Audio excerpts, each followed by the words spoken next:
Good evening बच्चों इस video से पहले आपको general introduction of partnership volume first जो हमारी लास्ट वीडियो थी वो आपको देखनी है। उसके बाद ये वीडियो आपके समझ में आएगी। देखिए, उस क्लास में हमने P&L एप्रोप्रिएशन का फॉर्मेट कंप्लीट किया था बच्चों, और उस फॉर्मेट पे हमने समझा था कि कैसे हम P&L एप्रोप्रिएशन अकाउंट कंप्लीट करते हैं। तो चलिए बच्चों, आज उसी फॉर्मेट के बेस पर हम क्वेश्चन नंबर 1 स्टार्ट कर रहे हैं। देखिए बच्चों, क्वेश्चन कहता है राम, मोहन और सोहन एक फर्म में साझेदार थे। तो 3 पार्टनर हैं, राम, मोहन और सोहन। उनकी पूंजी 1 जनवरी 2016 को क्रमशः 40,000, 60,000 और 1 लाख रुपए थी।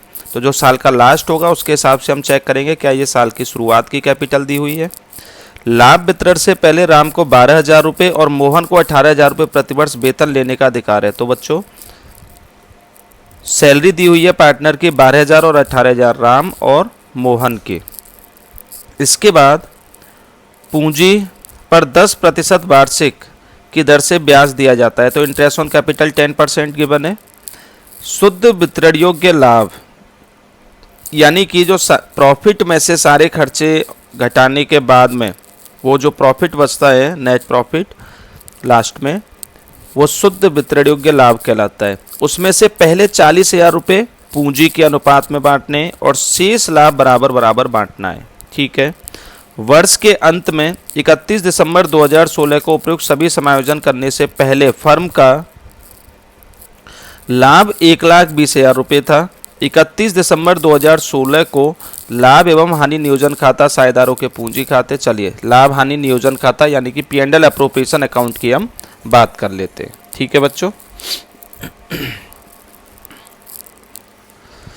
तो देखिए, P&L एप्रोप्रिएशन अकाउंट का फॉर्मेट है यहाँ पे, P&L appropriation account for the year ended. तो ईयर एंडेड हमारा दे रखा था क्वेश्चन में 31 दिसंबर 2016।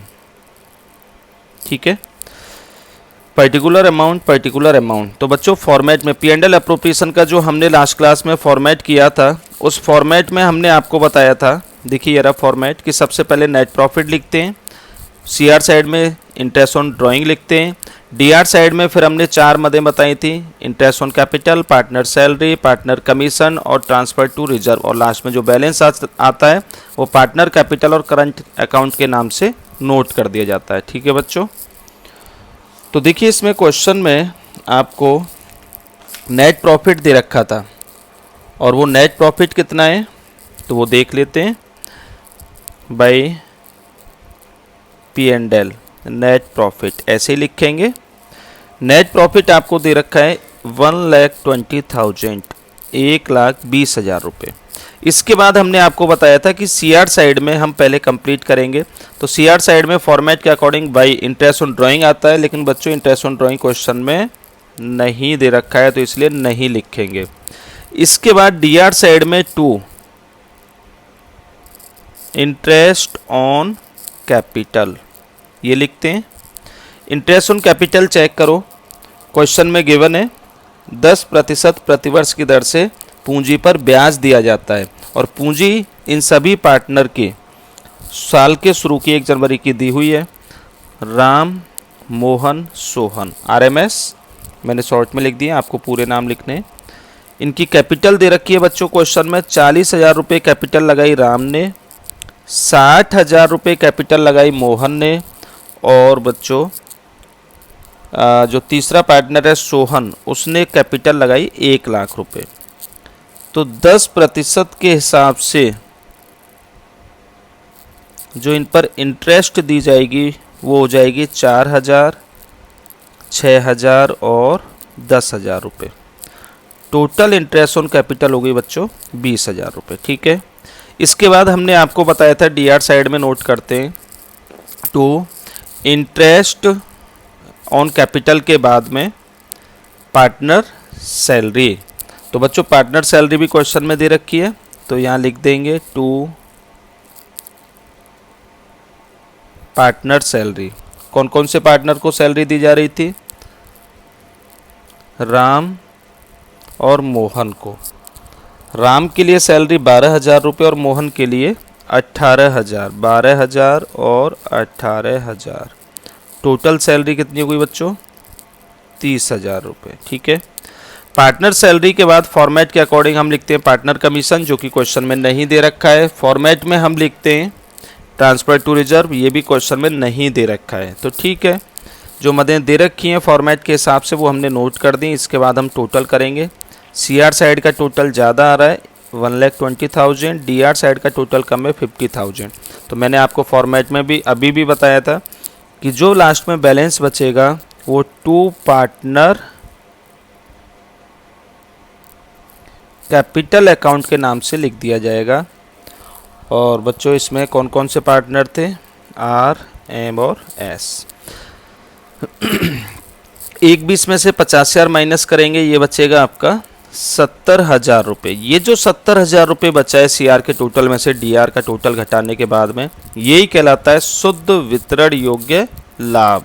ठीक है बच्चों, इस शुद्ध वितरण योग्य लाभ को ही पार्टनरों में बांटने के लिए क्वेश्चन में हिंट दे रखी थी कि शुद्ध वितरण योग्य लाभ में से पहले 40,000, 70,000 में से पहले 40,000 तो तीनों पार्टनरों में कैपिटल के रेशो में बांटेंगे, और जो बची हुई अमाउंट है 30,000 रुपये वो इन तीनों में बराबर बराबर। तो चलिए इसके लिए हम क्या बनाएंगे? Working note. वर्किंग नोट होती है आपकी, जिसमें आप इस कैलकुलेशन को, जो आप क्वेश्चन के सॉल्यूशन में कैलकुलेशन कर रहे हो कुछ भी शॉर्ट तरीके से, उसे आप डिटेल में यहाँ नोट करोगे ताकि कॉपी चेक करके समझ में आ सके कि आपने कैसे कैलकुलेशन की है। तो कैलकुलेशन ऑफ प्रॉफिट डिस्ट्रीब्यूशन। तो बच्चों कौन कौन से पार्टनर हैं? R, M और S। तो इसमें आपसे कहा गया था कि पहले 40,000 रुपये तीनों में, पहले 40,000 रुपये तीनों पार्टनरों में उनके कैपिटल के रेशो में। और देखिए बच्चों, कैपिटल दे रखी है इन पार्टनरों की 40,000, 60,000 और 1,00,000 रुपये। तो चलिए 40,000 रेशो निकाल लेते हैं इनका, 60,000 और बच्चों 1,00,000 रुपये। 4 जीरो बराबर है, कट जाएंगी। 4, 6 और 10, 2 से और काट देंगे, 2 बार, 3 बार और 5 बार। 2, 3 और 5 के रेशो में हम 40,000 को बांट देंगे। 40,000 इंटू 2/10 तीनों का टोटल, 40,000 इंटू 3/तीनों का टोटल 10, 40,000 इंटू 5/तीनों का टोटल बच्चों 10। इसका आ गया 8,000 रुपये, 12,000 रुपये और इसका 20,000 रुपये। इसके बाद अभी 70,000 में से पहले 40,000 बटे, फिर कहा गया है क्वेश्चन में कि जो शेष राशि बची हुई है शुद्ध वितरण के लाभ के, कितने बचे हैं बच्चों? 30,000। वो तीनों में बराबर बराबर। तो 30,000 को 3 से डिवाइड कर देंगे, कितने आ गए? 10,000, 10,000 और 10,000। तीनों का टोटल कर देंगे बच्चों, 18,000, 22,000 और 30,000। ठीक है बच्चों, तो यहाँ शुद्ध वितरण योग्य लाभ को हमने जैसे क्वेश्चन की लैंग्वेज में कहा गया था, बिल्कुल वैसे ही लैंग्वेज के अकॉर्डिंग चल के हमने बांट दिया। बस लैंग्वेज का ध्यान रखना है क्वेश्चन की, और कुछ भी नहीं है। ये लीजिए, DR साइड का भी अब टोटल कितना हो गया? 1,20,000। तो बच्चों ये आपके क्वेश्चन नंबर 1 का solution complete. P&L appropriation with working note. समझ में आया? चलिए इसके बाद हम स्टार्ट करते हैं बच्चों अगला टॉपिक। देखिए नेक्स्ट हेडिंग है हमारी साझेदारों के पूंजी खाते बनाने की विधियाँ। भैया हमने P&L एप्रोप्रिएशन का फॉर्मेट कंप्लीट कर लिया, और P&L एप्रोप्रिएशन के फॉर्मेट के बाद में हमने क्वेश्चन पे भी प्रैक्टिस कर ली। इसके बाद हम पार्टनर कैपिटल अकाउंट की तरफ चलेंगे। तो बच्चों हेडिंग है साझेदारों के पूंजी खाते बनाने की विधियाँ। तो साझेदारों के पूंजी खाते बनाने की 2 विधि हैं बच्चों। एक होती है स्थिर पूंजी खाता विधि। कौन सी? स्थिर पूंजी खाता विधि। और दूसरी होती है परिवर्तनशील पूंजी खाता विधि। तो हम पहले बात करेंगे स्थिर पूंजी खाता विधि की। देखिए स्थिर पूंजी खाता विधि में क्या होता है, तो स्थिर पूंजी खाता विधि में साझेदारों की पूंजी कैसी होगी? स्थिर होगी। साझेदारों की पूंजी कैसी होगी? स्थिर होगी। इस विधि के अंतर्गत दो खाते तैयार किए जाते हैं, एक होता है पार्टनर कैपिटल अकाउंट और एक होता है पार्टनर करंट अकाउंट। तो चलिए पहले हम बात कर लेते हैं पार्टनर कैपिटल अकाउंट के फॉर्मेट की। तो देखिए पार्टनर कैपिटल अकाउंट का फॉर्मेट बच्चों, इधर से हम शुरुआत करेंगे बाई बैलेंस बीडी, क्योंकि कैपिटल का बैलेंस है ये ओपनिंग बैलेंस। तो कैपिटल का ओपनिंग, कैपिटल पार्टनरों की फर्म की लायबिलिटीज होती है और लायबिलिटीज जितनी भी होंगी सभी का ओपनिंग बैलेंस हम सीआर साइड में नोट करते हैं। तो बाई बैलेंस बीडी हो गया ओपनिंग कैपिटल। इसके बाद सिर्फ दो ट्रांजैक्शन आपको ध्यान रखनी है। अगर कोई पार्टनर एडिशनल कैपिटल लगाता है तो बाई कैश, और कोई पार्टनर अगर परमानेंट विड्रॉल करके लेके जाता है तो टू कैश। ठीक है बच्चों, दो मदें आई सिर्फ। एडिशनल कैपिटल अगर किसी पार्टनर ने लगाई तो बाई कैश, और कोई पार्टनर अगर परमानेंट विड्रॉल करके लेके जाता है तो टू कैश, और लास्ट में सीआर का टोटल डीआर का टोटल घटाने के बाद में क्लोजिंग बैलेंस आ जाएगा। बस स्थायी पूंजी विधि जो होती है उसमें पार्टनर कैपिटल का सिर्फ यही फॉर्मेट होता है, चार मदें ही आती हैं। ठीक है बच्चों, अब हम बात करते हैं पार्टनर करंट अकाउंट की। तो देखिए पार्टनर करंट अकाउंट में अमाउंट के दो कॉलम हो जाएंगे पार्टनरों के हिसाब से। अगर ज़्यादा पार्टनर हैं तो अमाउंट के ज़्यादा कॉलम होंगे, कम पार्टनर हैं तो अमाउंट के कम ही कॉलम रहेंगे। जैसे हम एज्यूम कर रहे हैं कि कितने पार्टनर हैं बच्चों? दो पार्टनर। देखिए इधर पर्टिकुलर अमाउंट के जो भी पार्टनर हैं ए बी, पर्टिकुलर और अमाउंट में जो भी पार्टनर है ए बी वो नोट कर दिए जाएंगे। सबसे पहले हम इसमें लिखेंगे पार्टनर करंट अकाउंट में जो इसका ओपनिंग बैलेंस दे रखा हो। जो भी ओपनिंग बैलेंस दे रखा है सीआर साइड का है तो सीआर साइड में by balance BD, DR side का है तो डीआर साइड में टू बैलेंस बीडी। ठीक है बच्चों, इसके बाद पार्टनर के लिए फर्म के द्वारा जो भी दिया जाता है बाई इंटरेस्ट ऑन कैपिटल दी जाती है, बाय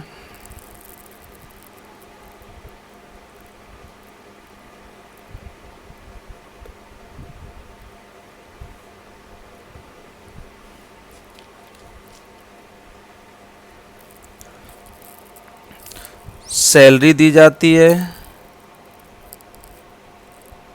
बाय कमीशन दिया जाता है। ठीक है बच्चों, फर्म के द्वारा पार्टनरों के लिए ये सारी चीज़ें दी जाती हैं। इसके अलावा जो फर्म के द्वारा पार्टनर से लिया जाएगा वो इधर लिखा जाएगा। टू ड्राइंग है, ड्राइंग P&L एप्रोप्रिएशन में नहीं आई थी बच्चों, यहाँ पे लिखी जाती है। टू ड्राइंग पे क्या हो गया? इंटरेस्ट, इंटरेस्ट ऑन ड्राइंग है, ये डीआर साइड में नोट की जाएगी। और P&L एप्रोप्रिएशन का अगर डीआर साइड में वहाँ बैलेंस बचा था तो यहाँ सीआर साइड में पोस्टिंग हो जाएगी, क्योंकि पार्टनर करंट अकाउंट या कैपिटल अकाउंट में तो ट्रांसफ़र करते हैं। तो बाई P&L एप्रोप्रिएशन अकाउंट, और अगर वहाँ पे सीआर साइड में बैलेंस बचा था तो यहाँ डीआर साइड में पोस्टिंग हो जाएगी टू P&L एप्रोप्रिएशन अकाउंट। ठीक है बच्चों, इसके बाद जो भी लास्ट में बैलेंस बचेगा डीआर साइड में वो पार्टनर की कैपिटल का करंट अकाउंट का क्लोजिंग बैलेंस हो जाएगा, जिसे लिखेंगे टू बैलेंस CD।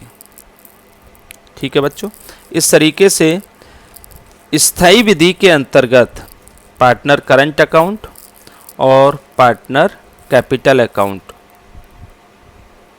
ठीक है बच्चों, पार्टनर कैपिटल अकाउंट और पार्टनर करंट अकाउंट ये दोनों कंप्लीट हो जाते हैं। अब देखिए सेकंड मेथड बताया था आपके लिए परिवर्तनशील पूंजी खाता विधि।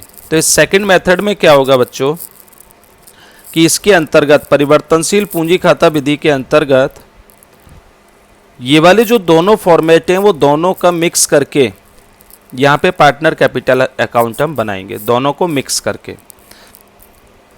तो देखिए उन्हीं दोनों फॉर्मेटों के बेस पर देखते हुए चलना है, अलग से याद नहीं करना है। सबसे पहले कैपिटल का जो ओपनिंग बैलेंस दे रखा होगा, लायबिलिटीज होती है, ओपनिंग बैलेंस लायबिलिटीज का CR होता है, तो बाई बैलेंस BD, ये नोट करेंगे। इसके बाद बच्चों कोई भी पार्टनर अगर एडिशनल कैपिटल लगा रहा है, by cash by bank account इधर लिखेंगे। इसके अलावा फिर जो भी पार्टनर के लिए, भाई ये हमने सबसे पहले ओपनिंग बैलेंस लिख दिया, एडिशनल कैपिटल लिख दी बाई कैश, इसके बाद by interest on capital, salary और कमीशन, ये तीनों आ जाएंगे। ओपनिंग बैलेंस तो हमने ये पहले वहाँ पे नोट कर ही दिया है, तो by interest on capital by salary है, बाई कमीशन है, और एक P&L अप्रोप्रिएशन का भी तो बैलेंस था प्रॉफिट वाला, बाई P&L अप्रोप्रिएशन का बैलेंस जो है प्रॉफिट वाला वो भी नोट करेंगे। ठीक है बच्चों, तो ये हमने इन दोनों अकाउंटों को मर्ज कर दिया। ओपनिंग बैलेंस हो गया, एडिशनल कैपिटल हो गई, ओपनिंग बैलेंस पहले लिख दिया, interest on capital, salary, commission और P&L अप्रोप्रिएशन का बैलेंस। ठीक है बच्चों, अब DR साइड में इनको मर्ज कर देंगे। तो सबसे पहले हम लिख देंगे जो ओपनिंग बैलेंस दे रखा होगा उसे टू बैलेंस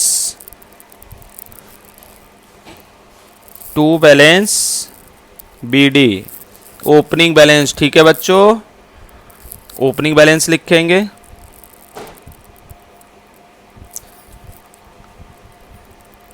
अच्छा ध्यान रखना है, जितने भी पार्टनर हैं उसी के अकॉर्डिंग यहाँ पे अमाउंट के कॉलम बनेंगे। 2 पार्टनर हैं तो 2 कॉलम, 3 पार्टनर हैं तो 3 कॉलम बना दिए जाएंगे, जैसे पिछले अकाउंटों में हम बना रहे थे। ठीक है ना। इसके बाद फिर हम बनाएंगे, लिखेंगे इसके बाद टू कैश, इसे बोलते हैं परमानेंट विड्रॉल, ये लिखा था ना वहाँ पर। इसके बाद टू ड्राइंग, ठीक है बच्चों। इसके बाद टू इंटरेस्ट ऑन ड्राइंग, और लास्ट में टू P&L अप्रोप्रिएशन अकाउंट जो बैलेंस था। देखिए हमने बिल्कुल इन दोनों अकाउंटों को मर्ज किया। सबसे पहले ओपनिंग बैलेंस, फिर